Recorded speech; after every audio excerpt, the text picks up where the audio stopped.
There is an address in one of America's great cities that no longer exists, not because time erased it, not because progress replaced it, but because one night in the early 1900s, while legal documents sat waiting in an envelope at the door, the building caught fire.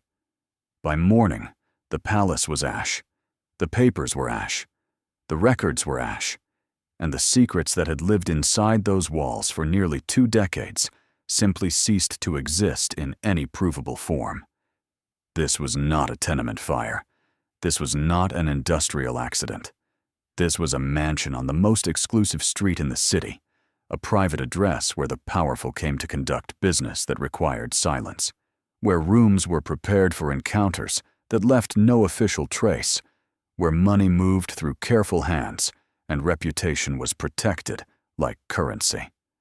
The fire marshal called it an accident, electrical wiring perhaps, a lamp knocked over, bad luck on a windy night. But the timing was remarkable. The documents had arrived that afternoon, subpoenas, audit demands, depositions scheduled, questions that would require answers under oath. By midnight, the building was burning. By dawn, there was nothing left to examine, nothing left to seize, nothing left to prove. Some called it providence. Others called it arson. Most called it convenient. This is the story of a palace built to keep secrets and the fire that kept them forever. By the 1890s, American wealth had learned an important lesson. Visibility was dangerous. The Gilded Age had produced fortunes so vast, they attracted attention from newspapers, from reformers, from prosecutors, from the public. Monopolists were being called robber barons. Corrupt officials were being exposed. The progressive movement was gaining strength, and with it came a new kind of scrutiny. Privacy became the most valuable commodity in America. The truly powerful no longer flaunted their excess in public. They moved it indoors. They built private clubs with membership rolls that weren't published. They entertained in mansions where guest lists were memorized, not written. They conducted business in rooms where servants were trained to be deaf and blind. Geography mattered more than ever. In every major city, certain streets meant something. Not just wealth discretion, not just prestige protection. A mansion on the right block was a statement. I belong to a world that operates by different rules. The neighborhood where the palace stood was that kind of place. Old money and new money had reached an accommodation. Politicians lived 3 doors down from the men who owned them.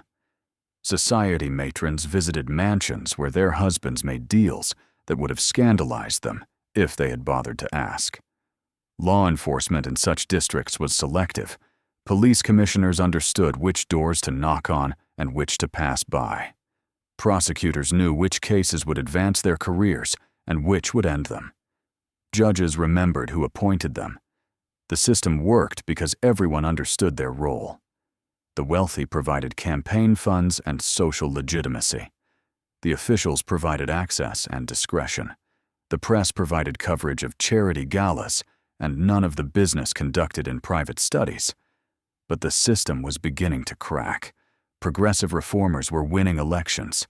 Investigative journalists were finding audiences. Federal authority was expanding into areas that had once been purely local matters. The walls that protected private power were growing thinner. This created a problem for anyone whose power depended on secrecy. And it created an opportunity for anyone who understood that secrecy, properly managed, could become a business. The owner of the palace understood both. He came from money, but not enough money. That was what made him dangerous. His family had status old enough to be respectable, not wealthy enough to be secure. He grew up watching fortunes being made by men his father considered vulgar.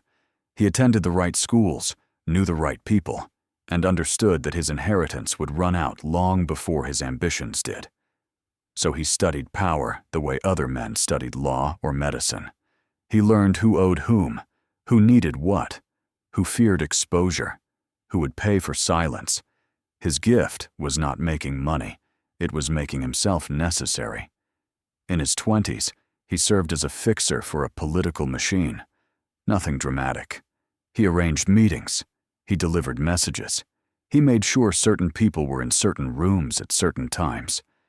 And he never, ever forgot what he saw. This was not accidental. He kept notes, careful, coded, locked away. Names, dates, what was discussed, what was agreed. Not for blackmail, though it could serve that purpose if needed. For reference, for leverage, for the day when his value would need to be demonstrated. He learned early that memory was unreliable, but documentation was permanent. That people would deny conversations they absolutely had. That witnesses would recant if pressure was applied. But papers were harder to dispute. So he became a living archive. The man who could confirm what had been said, what had been promised, what had been done. Not officially, there were no court records of his knowledge. But privately, among the men who mattered, his testimony carried weight because they knew he had proof. By his 30s, he had accumulated something more valuable than capital. He had leverage. He knew which senator owed gambling debts, which judge had a mistress, which industrialist had bribed which official. He knew because he had arranged the loans, the apartments, the payoffs. And he understood that this knowledge was worthless unless it was paired with discretion.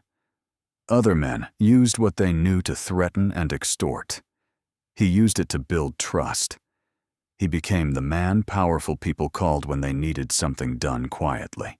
A contract that needed a signature without questions. A meeting that couldn't happen in an office. A problem that required the kind of solution that left no paperwork. He was efficient. He was reliable. And most importantly, he was silent. But he also understood that this kind of power was temporary. It depended on relationships, on access, on being useful to people who could discard you when you stopped serving their interests. He needed infrastructure.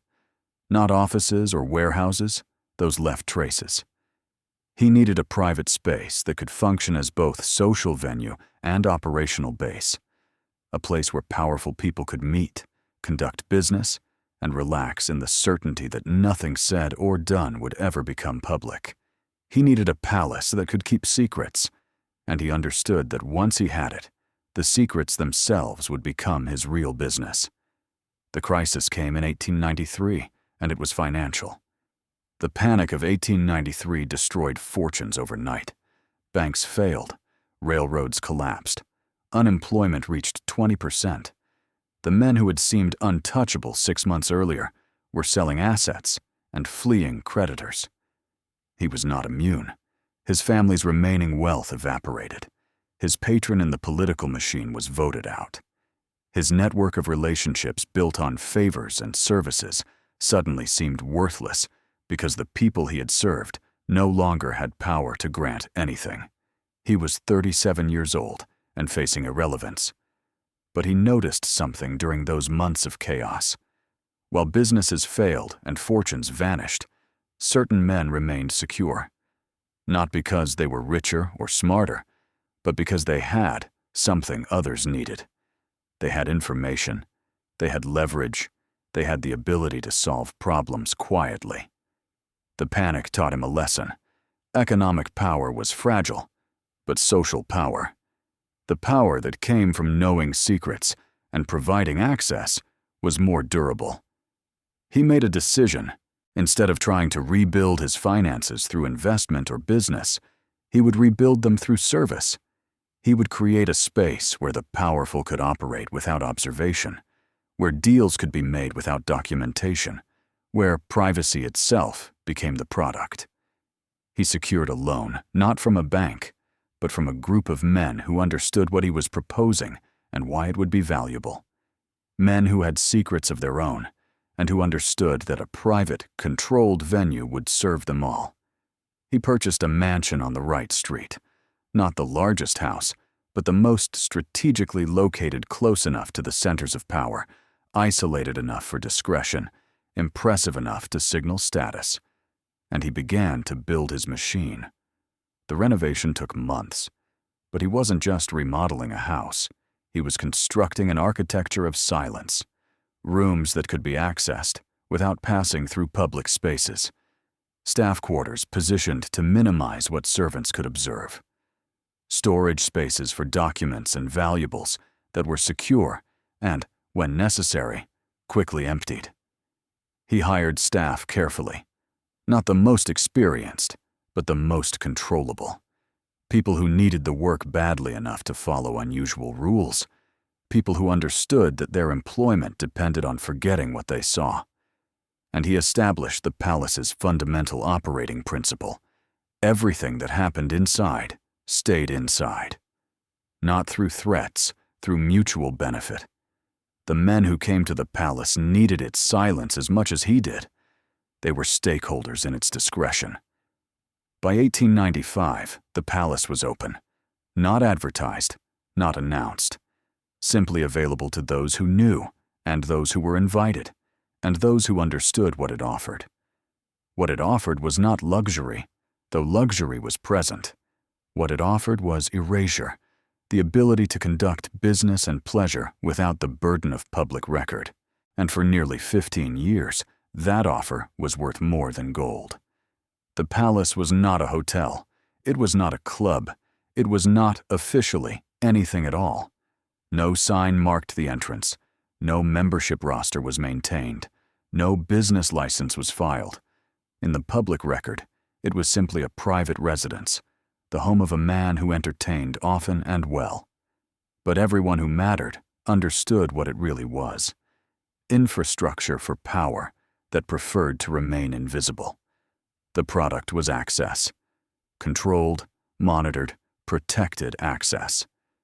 To rooms where contracts could be negotiated without lawyers present. To private dinners, where political decisions were made before they reached official channels. To meetings between people who could not be seen, meeting publicly. To secure storage for documents that needed to exist but could not be kept in offices or banks. The genius was in the design. The palace operated like a private club for those who could not afford the scrutiny of actual club membership. It functioned like a hotel for those who needed privacy that hotels could not guarantee. It served as an office for business that could not be conducted in offices. And it did all of this while maintaining the social fiction of being simply a gracious home where a well-connected man entertained his friends. The economics were elegant. There were no explicit fees. Guests did not pay for rooms or meals or services. They simply understood that the privilege of access carried obligations. Campaign contributions to certain candidates, business favors, information shared. Doors opened in return for doors that had been opened for them. Money moved through the palace, but rarely directly. A businessman who used a private room for negotiations might later offer an investment opportunity to the owner. A politician who held a quiet meeting might ensure that a particular permit was approved. A judge who enjoyed dinner and discretion might remember to rule favorably in a civil matter. The palace converted privacy into currency, and currency back into privacy, in a continuous cycle that enriched everyone who participated. But the true product, the thing that made the palace irreplaceable, was silence. Every person who walked through that door became complicit in its secrecy. Every transaction conducted inside, every meeting held, every document stored, created mutual vulnerability. You could not expose the palace without exposing yourself. This made the palace more than a venue. It made it a conspiracy of discretion, binding its participants together through shared interest in continued silence. And for years, that system worked perfectly, until the silence became what someone wanted to break. The palace occupied a corner lot, which meant two entrances, one visible from the street, one accessible through a private alley. The public entrance was elegant, but understated, a townhouse door on a street of townhouse doors. Nothing to mark it as different. A visitor might arrive by carriage and step directly from vehicle to vestibule, observed only by a doorman whose job was to recognize names and forget faces. Inside, the entry hall was designed for triage, wide enough to receive guests, narrow enough to control their movement. A single staircase led up, a single corridor led back. Both could be monitored by staff positioned to appear decorative, but positioned for function. The ground floor held the public rooms, a parlor for receiving guests, a dining room that could seat 20, a library that served as both prop and occasionally as venue for actual research. These spaces were impressive but not memorable, expensive enough to signal status, forgettable enough that visitors later struggled to describe them in detail. The second floor was where the business happened. 4 large rooms, each accessible from a private hallway that did not require passing through public spaces. Each room could function as an office, a meeting space, or a private dining room. Each had a door that locked from the inside. Each had furniture that could be rearranged to suit different purposes. Negotiation table one evening, card table the next, simply a comfortable space for conversation the evening after that. The third floor held the owner's private quarters and several smaller rooms used for storage. Secure storage. Documents, files, valuables that guests preferred not to keep in banks or offices. The palace offered not just privacy, but sanctuary for the material evidence of private dealings. The staff was small, deliberately. 8 people, not including the owner. A doorman who controlled access, a housekeeper who managed the others, 2 maids who cleaned but were never present when rooms were occupied, a cook and kitchen assistant who prepared meals to specification, a handyman who maintained the building and, more importantly, could be trusted with keys, and one person whose role was never formally defined, a secretary, assistant, records keeper. The person who knew which documents were stored where, which meetings were scheduled when, which guests required which level of discretion. This person was essential, and this person was the most carefully controlled employee in the palace because they knew everything. The kitchen was positioned in the basement, which meant food arrived at the dining room via dumbwaiter. This preserved the fiction that meals appeared effortlessly, while also ensuring that kitchen staff heard nothing of what was discussed upstairs. The basement also held the furnace, an important detail, as it would later prove, and a wine cellar that doubled as storage for archived materials that the owner judged should be preserved but not accessed frequently. The cellar's organization was methodical, wooden filing cabinets, climate controlled by the building's natural coolness, documents arranged by year and type, correspondence in one section, contracts in another, personal materials, the kind that would destroy reputations if exposed in a locked cabinet, accessible only to the owner. Some of these documents were originals, others were copies of materials kept elsewhere, insurance against loss or destruction. The owner understood that knowledge was valuable, but documented knowledge was leverage. These files represented years of accumulated evidence, not for prosecution, but for protection. Staff were not permitted in the cellar without supervision. Even the housekeeper, who managed everything else, required the owner's presence to access storage. This was not paranoia. It was basic security for an archive that could destroy dozens of powerful men if exposed. The third floor held additional safeguards. A small safe, built into the wall of the owner's study, contained the most sensitive materials. Bank records showing untraceable payments, photographs that documented meetings or associations that would be difficult to explain, letters written on official stationery discussing unofficial business. This was the palace's insurance policy. The threat of exposure kept everyone honest. Not through blackmail, the owner never made explicit threats, but through the understood reality that mutual discretion benefited everyone, and selective disclosure could destroy anyone. The palace was lit by a combination of gas and early electric lighting. The electrical system was added in 1902, part of a modest renovation that improved comfort, while also, critics would later note, introducing wiring that was not subject to the same inspections required in public buildings. But in 1905, when the fire started, investigators would find it impossible to determine whether the cause was electrical malfunction, gas leak, or something else entirely. The palace had burned too completely to preserve evidence of origin. In its prime, though, the palace worked like a stage where every element served the performance. Guests arrived invisibly. Business was conducted privately. Evidence was stored securely. And everyone who participated understood that their continued success depended on the palace's continued discretion. It was a machine built for silence, and like all machines, it required maintenance, management, and the occasional sacrifice of parts that became liabilities. The rules were simple but absolute. No one arrived without an invitation or prior arrangement. The doorman maintained no written list.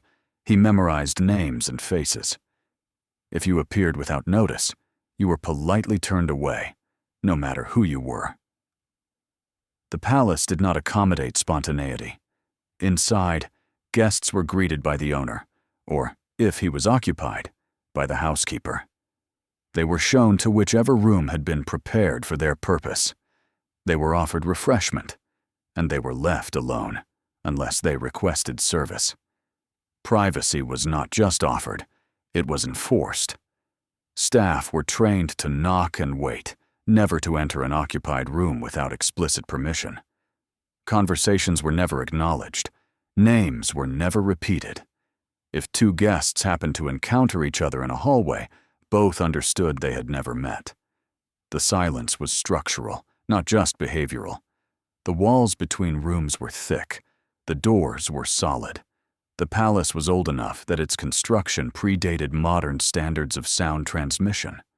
What happened in one room did not carry to another. Money changed hands, but never obviously.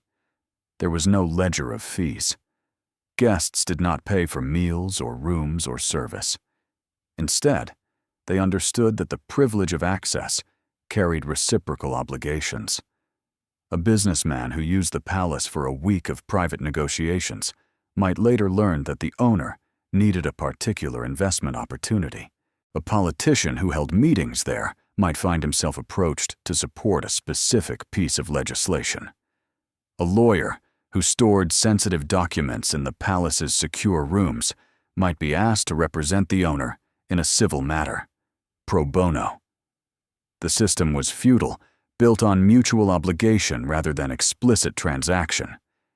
This made it nearly impossible to prosecute, because there was no evidence of payment for illegal services, only the appearance of friendship and favor among social equals. Contemporary accounts suggest the palace was particularly valuable for three types of business. First, political dealings that required plausible deniability. A senator who needed to negotiate with a corporate interest without appearing in that corporation's offices. A mayor who needed to meet with ward bosses without the press learning of it. A judge who needed to discuss a case with parties who should not officially exist in his awareness. Second, business contracts that involved questionable legality. Stock manipulations that weren't quite fraud. Real estate deals that involved coerced sales. Partnership agreements that would have been vulnerable to shareholder lawsuits if documented in standard venues. Third, personal matters that required absolute discretion. Affairs that needed secure locations. Gambling debts that were negotiated privately. Family arrangements that could not withstand public examination, illegitimate children, inconvenient marriages, inheritance disputes that official channels would complicate. The palace did not create the corruption or vice. It simply provided infrastructure that made it more efficient and less risky. Visitors later recalled the atmosphere as both luxurious and tense, comfortable, but with an undercurrent of watchfulness. You were always aware that someone knew you were there, even if you couldn't see them. You were always conscious that your presence was being noted, even if no record was kept, One guest described it as feeling like a confessional. You spoke freely because you trusted the silence, but you never forgot that you were confessing. Reports from the period suggest specific protocols that made the palace particularly effective. Arriving guests never signed a register or provided identification. The doorman recognized faces or accepted introductions from trusted sources. If your name was unknown and you had no credible referral, you simply did not enter. Inside, conversations were conducted with the understanding that walls might not be perfectly soundproof, but that discretion was guaranteed by design. A servant who overheard something damaging could not testify about it without admitting they had been present in a space they were trained to avoid. A guest who witnessed another guest's business could not expose it without exposing their own presence. The palace maintained several additional security features that were not obvious, but became known through later legal depositions. Certain rooms had secondary exits, not escape routes, but discreet departures that allowed guests to leave without encountering others. This was particularly valuable for political figures who needed to meet with people they could not publicly acknowledge. The dining room could be configured in different ways: a single large table for formal dinners, several smaller tables for simultaneous separate meetings, or cleared entirely to create an open space for gatherings that were social in appearance but transactional in reality. Food was prepared to specification, but served with standardization, the same dishes offered to everyone regardless of status, which prevented the appearance of favoritism while actually treating everyone as equally privileged. This was subtle social engineering. It made guests feel they were part of an exclusive group while preventing hierarchical tensions that might have encouraged disloyalty. The palace's greatest protection was that exposure would harm everyone equally. The businessman whose deals would be revealed, the politician whose meetings would be questioned, the lawyer whose document storage would suggest ethical violations. Everyone who used the palace had incentive to protect it. This was the machine's elegance. It made itself too dangerous to destroy. Until, of course, the danger of not destroying it became greater.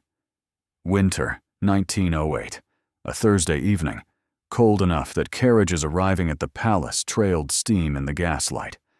7 men, arriving separately between 7 and 9. No names will be recorded here, not because they are unknown, but because they are irrelevant.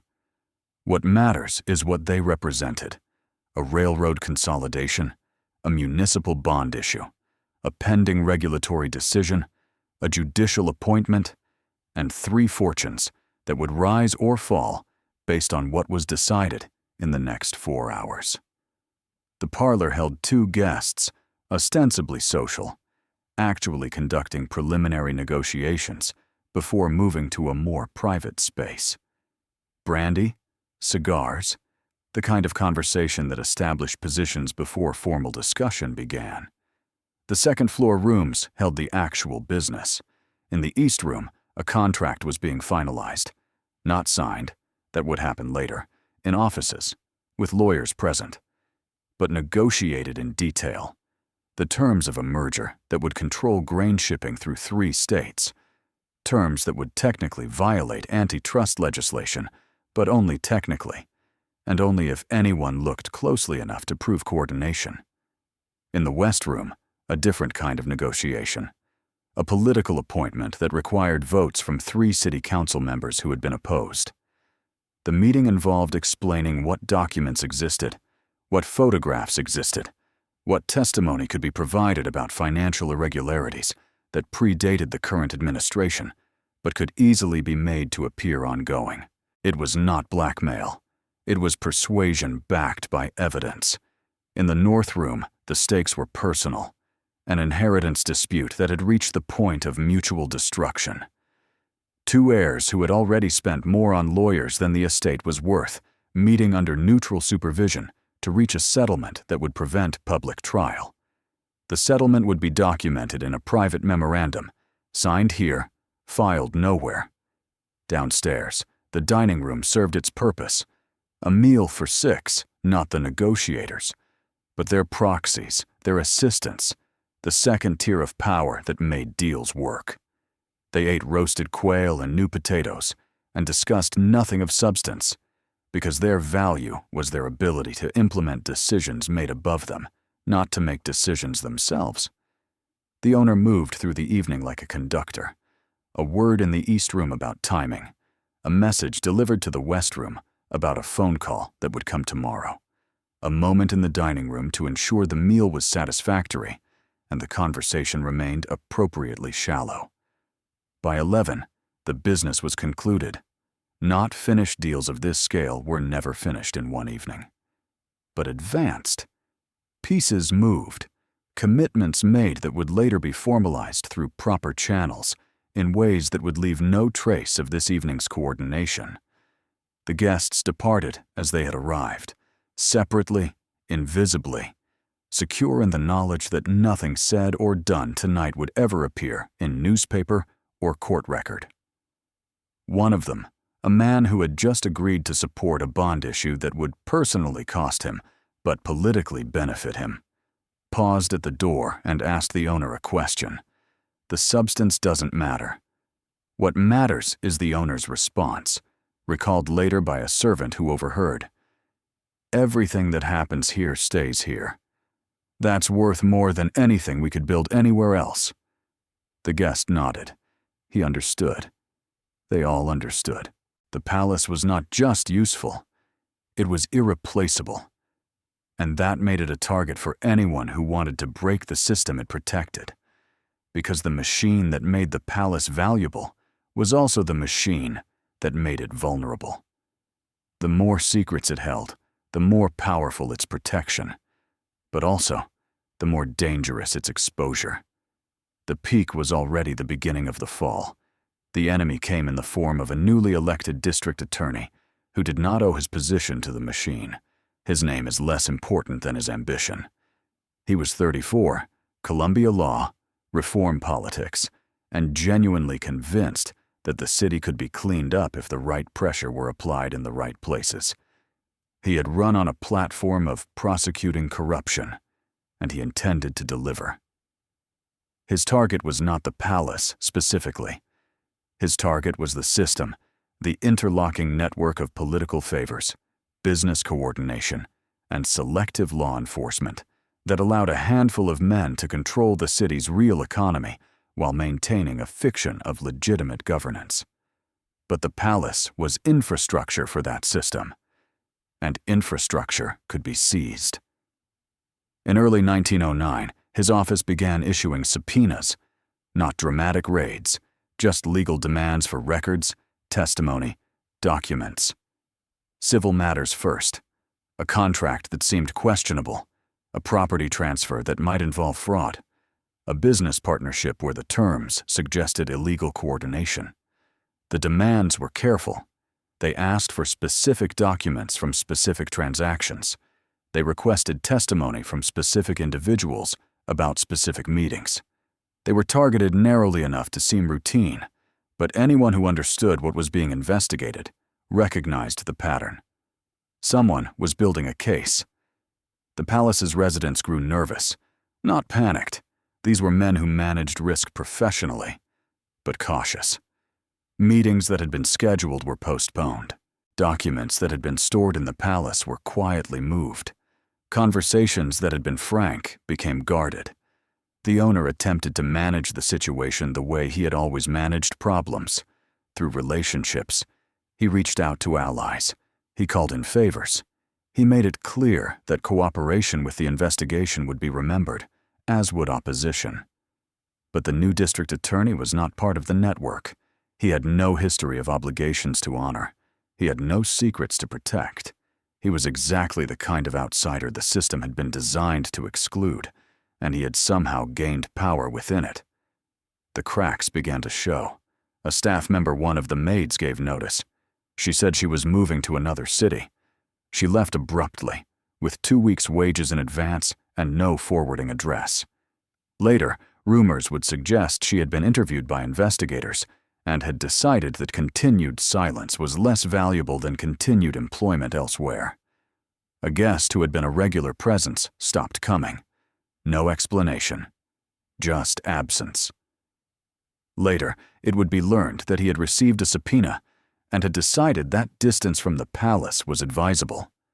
The owner began to exhibit behavior that concerned even his closest associates. He became obsessive about records. He personally inventoried the documents stored in the third-floor secure rooms. He had the housekeeper conduct unusual cleanings of rooms that had not been used in months. One associate, visiting for what would be the last time, later recalled that the owner seemed to be preparing for something. Not a trial. He was too careful to believe he would ever be directly charged.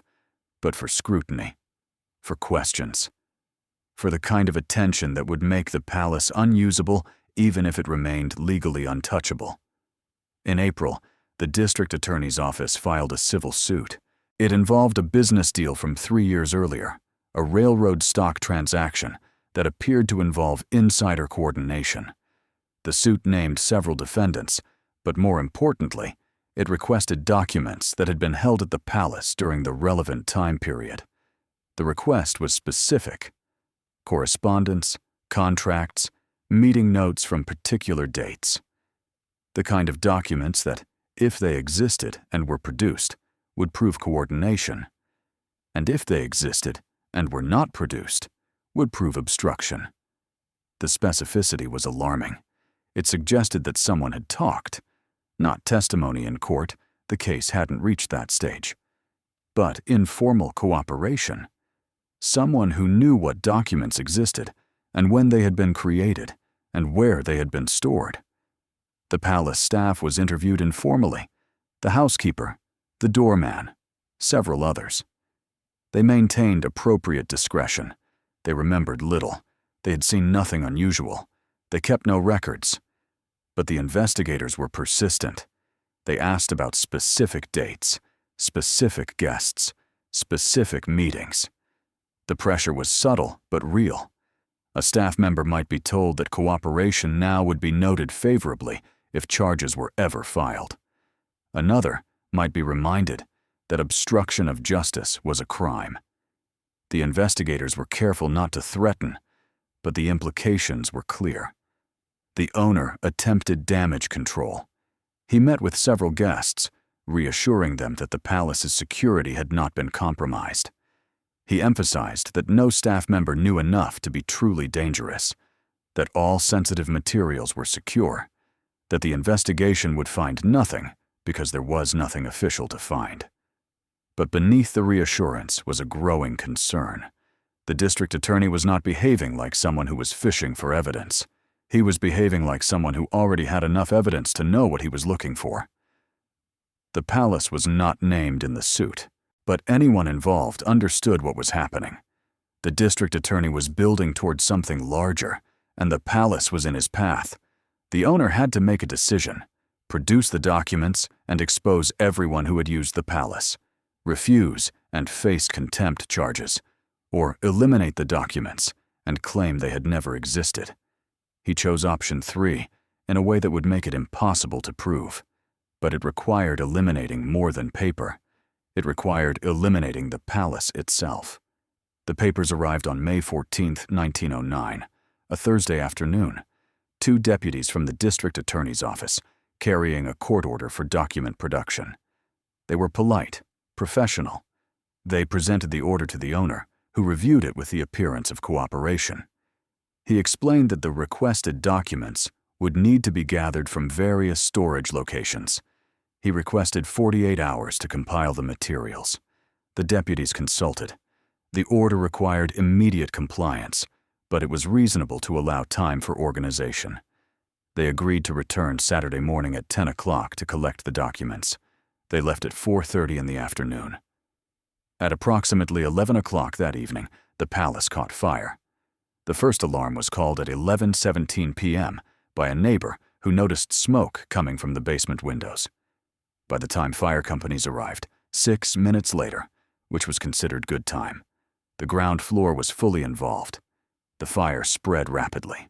The old construction, the dry wood, the varnished surfaces, everything that had made the palace elegant and substantial also made it combustible. The firefighters focused on preventing spread to neighboring buildings, which they accomplished. The palace itself was beyond saving. By 1:30 in the morning, the structure had collapsed. By dawn, it was a smoking ruin. The walls remained, partially. The interior was ash. Neighbors who had watched the fire described it as unusually intense. The flames had spread with remarkable speed. One observer noted that it seemed to burn from multiple locations simultaneously, though this could have been explained by the fire spreading through the old structure's internal spaces. The intensity of the fire raised questions. Buildings burned, certainly. It was an era when fire was a constant urban danger. But complete destruction, the kind that left nothing salvageable, was less common. Usually something survived: furniture, documents, structural elements that could be examined to determine cause. The palace left almost nothing. The furnace and its surrounding infrastructure were destroyed beyond analysis. The electrical system, if it had been the cause, was consumed by the fire it allegedly started. The gas lines, which ran through the same basement area, were damaged in the collapse and could not be examined for leaks. This completeness was fortunate for the owner, if you believed in fortune. It was suspicious if you believed in arson. But it could not be proved either way. The fire marshal's investigation began that morning. The owner, who had been present and had escaped unharmed, explained that he had been working in his third-floor study when he smelled smoke. He had attempted to locate the source, but the smoke became too thick. He had escaped through a window onto a lower roof and then to the street. He was the only person in the building. The staff had been dismissed for the evening. He could not explain the fire's origin, but he noted that the electrical system had been problematic recently. Lights flickering, fuses failing. The marshal's report, completed 3 weeks later, listed the cause as undetermined, likely electrical. The report noted that the fire had originated in the basement, near the furnace room, where both electrical lines and gas pipes were located. The complete destruction of the area made definitive determination impossible. The report did not mention the documents that were to have been seized. The marshal investigated fire causes, not civil litigation, but others noticed the timing. The district attorney's office filed a motion for sanctions, arguing that the fire was suspiciously convenient and that the owner should be compelled to recreate the documents from memory or face contempt. The owner's lawyers argued that destruction by fire was not obstruction, that no evidence suggested intentional destruction, and that their client could not be held responsible for documents destroyed by accident.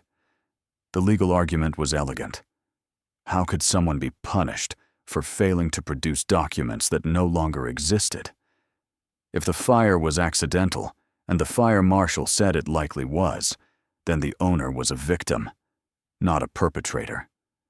Requiring him to recreate documents from memory would be requiring testimony against himself, which violated constitutional protections. The hearing on the motion lasted 2 days. Witnesses testified about the fire's timing. Expert witnesses discussed the probability of electrical failure. The owner testified about his efforts to escape and his shock at the destruction. What no one could prove was intent. The fire had started when the owner was alone in the building. No accelerants were found, but accelerants might have burned away. No evidence of tampering with electrical or gas systems, but the systems themselves were destroyed. No witnesses to anything suspicious, but it had been late at night, and the palace was isolated enough that preparation could have occurred unobserved. The judge, in a carefully worded ruling, agreed. There was no evidence of arson. The marshal's report supported accidental cause. While the timing was unfortunate, coincidence was not proof of crime. The case continued, but without the documents, it weakened. Testimony became, he said, she said. Memories became fuzzy. Deals that had seemed coordinated began to appear merely coincidental. By the end of 1909, the civil suit had been settled for a nominal amount, with no admission of wrongdoing. The palace was not rebuilt. The owner sold the property 6 months after the fire. The buyer demolished the remaining structure and built something entirely different. A modern apartment building, efficient and anonymous. The staff scattered. The doorman found work at a hotel. The housekeeper retired. The secretary moved to another city. No one spoke publicly about what had happened inside the palace. Those who were asked claimed to remember little. It had been just a job. They had seen nothing unusual. They had no knowledge of any business conducted there. The guests who had used the palace simply found other venues. The business continued. The meetings happened elsewhere. The coordination adapted. The system survived the loss of one node in its network. But something had changed. The palace's destruction served as a warning. Institutions built on silence were vulnerable to anyone who could force speech. Privacy that depended on physical infrastructure could be eliminated by physical destruction.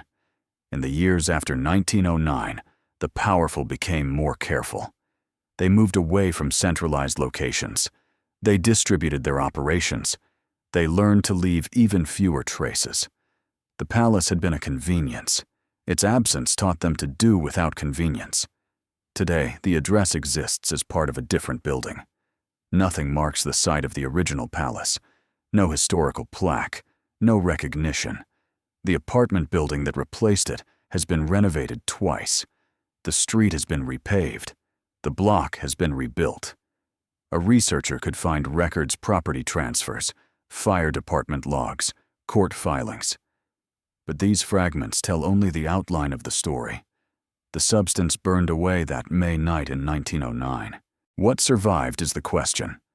Was it accident or arson? Bad luck or perfect timing? And the answer is, we will never know, because the fire destroyed the only evidence that could have proved it either way. Stand on that corner today. The building is modern, anonymous, glass and steel, efficient, forgettable. Nothing about it suggests what stood here before, or what happened inside it, or what was lost when it burned. But if you know the history, if you read the old court filings, and the newspaper accounts, and the fire marshal's report, you notice something. The timing was perfect, too perfect to be comfortable. The documents that would have exposed years of coordination, destroyed. The records that would have implicated dozens of powerful men, lost. The evidence that would have broken the machine, burned to ash before it could ever be examined. And the explanation: electrical failure, accident, unfortunate coincidence, just plausible enough to escape prosecution, just suspicious enough to inspire permanent doubt. This is what makes the palace's story different from other tales of corruption and downfall. Usually, the evidence survives. Usually, we know what happened. Usually, history reaches a verdict. The palace denied us that certainty. When documents threaten power, what becomes more valuable, truth or its destruction? If a fire is convenient, does that make it criminal, or merely perfectly timed?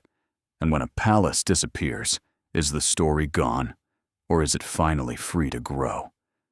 The owner lived another 20 years. He never rebuilt. He never spoke publicly about the fire. He moved into a modest home on a different street and lived quietly, which was interpreted by some as the caution of a man who had narrowly escaped prison, and by others as the wisdom of a man who understood when a business model had reached its end. He died in 1929. His obituary mentioned his social connections and his charitable giving. It did not mention the palace. By then, enough time had passed that most readers would not have remembered it anyway. The palace's guests continued their careers. Some prospered. Some fell to other scandals. None ever confirmed publicly what had happened inside those walls, though several, in private conversations late in life, made vague references to the old place, or that fire, with the kind of knowing tone that suggested shared memory without shared admission. The staff took their silence to graves scattered across the country. Not one ever gave an interview. Not one ever wrote a memoir. Their discretion, maintained for years while employed, extended decades beyond it, whether from loyalty, fear, or simply the understanding that their value had always been in what they didn't say. The district attorney who initiated the investigation was defeated in the next election. He returned to private practice and never again pursued public corruption cases. Whether this was political calculation or genuine disillusionment, we cannot know. But he never spoke about the Palace case in his later years. The fire marshal who ruled the cause, undetermined, likely electrical, served another decade in his position and retired with full honors. His report was never challenged. It remains in city archives, filed among hundreds of other fire investigations from that era, notable only if you know to look for it. The truth about that night in May 1909 exists now only as suspicion, inference, and question. But perhaps that is the most honest form of history, not the comfortable certainty of evidence, but the uncomfortable awareness of its absence. The Palace taught us something important. Power does not fear accusation. It fears proof. And proof can be destroyed. This building is gone. The documents are ash. The witnesses are dead. But the question remains, suspended in time like smoke in still air. When the papers arrived and the palace burned, was it the end of a crime or the commission of one? History cannot answer. The fire made sure of that. And that silence, more than anything that was ever said inside those walls, may be the palace's most eloquent testimony.